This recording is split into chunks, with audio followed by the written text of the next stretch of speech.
And welcome back to the Hot Lap. We're talking one word, 4 letters, hope.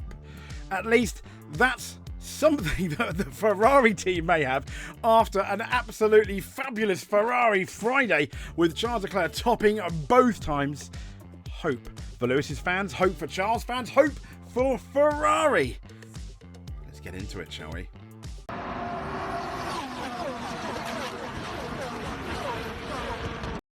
So here's the hope. Fastest in free practice 1 was Charles Leclerc. Second was Max Verstappen. Third was none other than Lando Norris. Now, other than Charles Leclerc, there was a different 2 and 3. We'll get into that in a bit though. So let's have a look at practice 1. Well, Charles Leclerc, P1. Very exciting for Ferrari fans. And Lewis Hamilton, P9. Okay, not particularly great. To be fair though, Lewis did look okay on the medium tyres initially when they came out.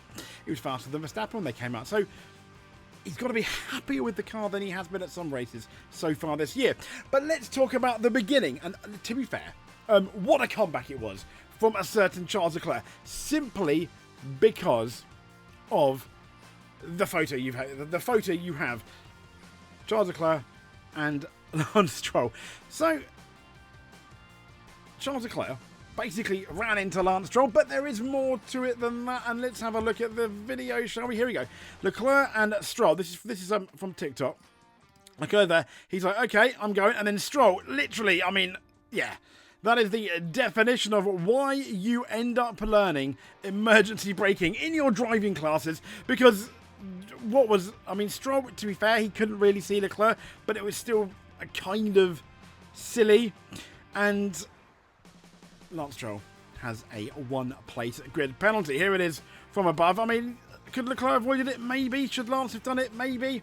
But it's so, as we'll see in other footage, it is so difficult around the streets of Monaco. This is Lewis Hamilton, basically nearly space.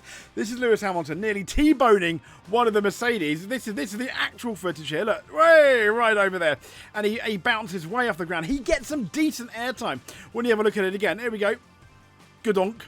Airtime Lewis. I mean, to be fair, it was looking quite good. Here again is Lewis's airtime, trying to avoid, I think it was Kimi Antonelli. Hey! And these are the kind of things that are going to happen at Monaco, sadly.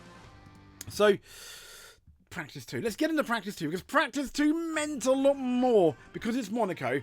The times really don't mean much in practice 1. It's just acclimatizing to the actual track. So I don't really want to waste your time too much talking about the times in practice 1.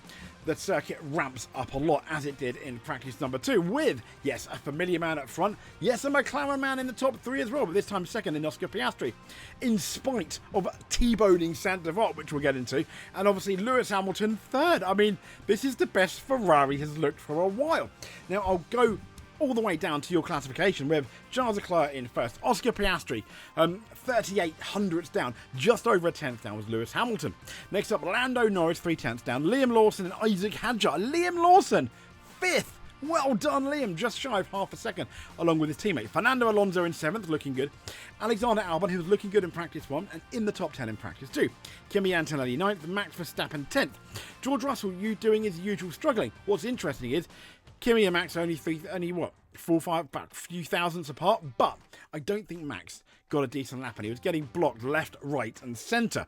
George Russell in 12th, Carlos Sainz 13th, Gabriele Bortoleto 14th, Oliver Bearman 15th, Nico Hulkenberg in 16th, Pierre Gasly in 17th, Lance Stroll in 18th, Esteban Ocon 19th, and last, but no means least, maybe we'll have to see, Franco Colapinto in the Alpine. So these were the sector times. So sector 1 and sector 3 dominated by Ferrari.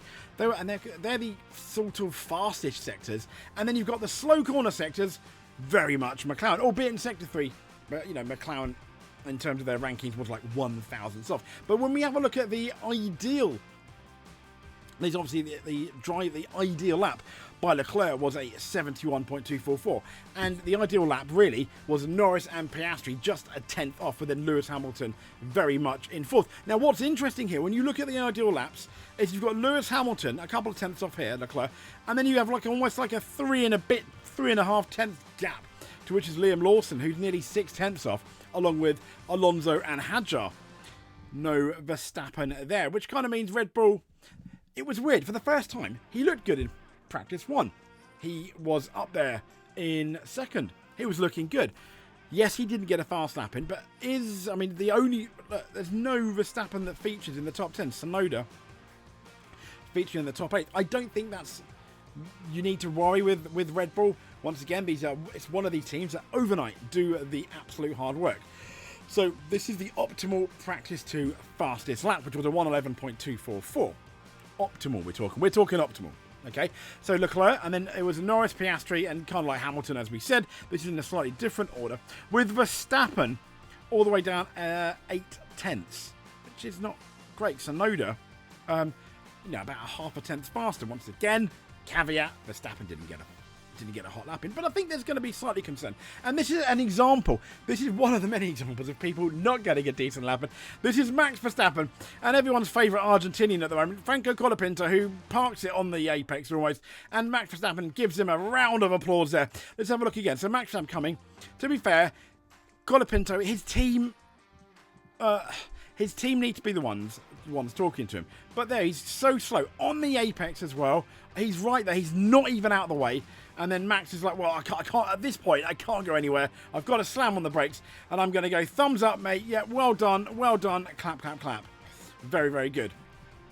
And yeah, you got to feel, to be fair, you got to feel sorry for Max there. Not much you can really do. Colapinto, yeah, you couldn't see Max, the team. But then you need to stop going so slow around. It's so dangerous, as we saw with Lewis. Now, speaking of danger, this is Oscar Piastri just after he T-boned Sandoval. As you can see, the marshal there is like, oh my God, what happened? Yeah, he T-boned, but what he did do was very clever. Unlike Isaac Hadjar, who did it in a different part of the track, he went straight in and essentially damaged the front wing. The front wing took all of the energy, not the side of the car where the suspension is really weak, snapping it, and then he reversed out and carried on. I mean, that's like, next level thinking. Well done, Oscar Piastri. Is that World Championship thinking? Maybe. And then he comes back in and goes fastest. As you do. As you do.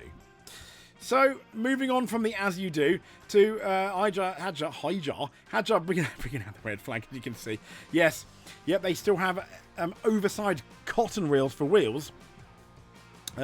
In Formula 1, sadly he brought out the red flag. I think he bumped. There's the damage to the barrier. Oh my gosh, I think he bumped it twice. If I'm honest, I'm pretty sure he did. So Charles Leclerc, FP1 and FP2. Now, what was interesting is everyone said, including ourselves, going into the weekend, Ferrari are going to struggle. Help, help, help. And then he goes P1 in practice 1 and 2. So, yeah.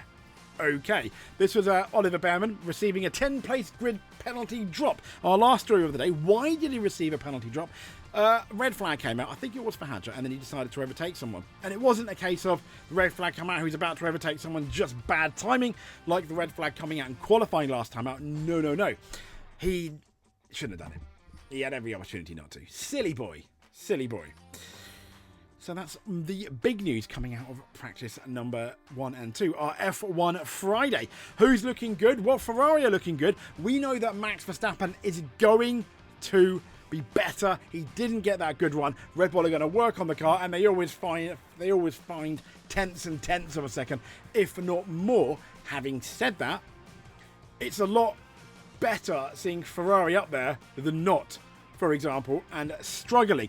Anything can happen tomorrow. The track is going to ramp up, setup changes, and the most exciting qualifying session of the year, and arguably most important in terms of the race, is coming up as well.